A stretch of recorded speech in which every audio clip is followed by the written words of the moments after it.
2026-এর বিধানসভা নির্বাচনে লড়াই হাড্ডাহাড্ডি। সবাই নিজেদের কৌশলী খুঁটি সাজাতে ব্যস্ত। প্রার্থী তালিকা থেকে শুরু করে নির্বাচনের প্রচার সবেতেই চলছে চমক দেওয়ার পালা। তৃণমূলের প্রার্থী তালিকাতে এবার নজিরবিহীন বদল। 294টি আসনের মধ্যে 141টি আসনে একেবারে নতুন মুখ এনে চমক দিয়েছে তৃণমূল কংগ্রেস। রণক্ষেত্রে ঝড় তুলতে প্রস্তুত সকলে। চলুন এক নজরে দেখে নিই 141 জন নতুন মুখের মধ্যে উল্লেখযোগ্য কারা।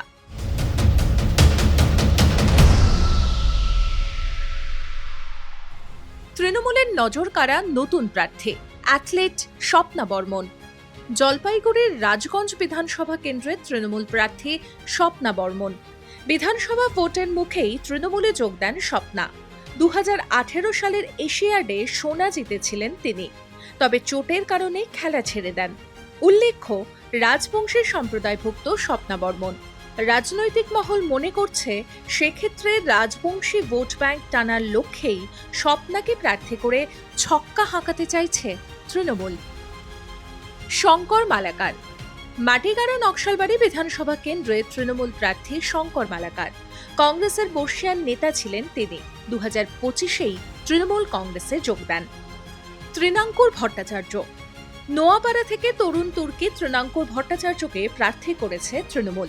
2001, 2011 এবং 2021 তিনবার এই কেন্দ্র থেকেই জয়ী হয়েছেন তৃণমূলের বিদায়ী বিধায়ক মঞ্জু বসু। এবারে তার এই কেন্দ্র থেকে টিকিট পেলেন তৃণাঙ্কুর। কুণাল ঘোষ। বেলেঘাটা থেকে প্রার্থী হয়েছেন কুণাল ঘোষ।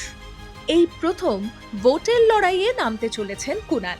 2011 সাল থেকে বেলেঘাটায় তৃণমূলের বিধায়ক ছিলেন পরেশ পাল। তার জায়গায় এবারে টিকিট পেয়েছেন কুণাল ঘোষ। পবিত্র কর। নন্দীগ্রামে পবিত্র করকে প্রার্থী করে সব থেকে বড় চমক দিল তৃণমূল কংগ্রেস। এক সময়ে শুভেন্দু অধিকারীর অন্যতম বিশ্বস্ত সৈনিক হিসেবে পরিচিত ছিলেন নন্দীগ্রামের ভূমিপুত্র পবিত্র। সেই পবিত্র এবার তৃণমূলে।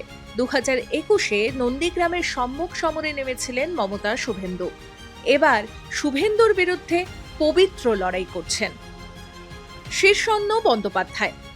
উত্তরপাড়া বিধানসভা কেন্দ্র থেকে প্রার্থী করা হয়েছে শ্রীরামপুরের সাংসদ কল্যাণ বন্দ্যোপাধ্যায়ের ছেলে শীর্ষন্ন বন্দ্যোপাধ্যায়কে। পেশায় আইনজীবী।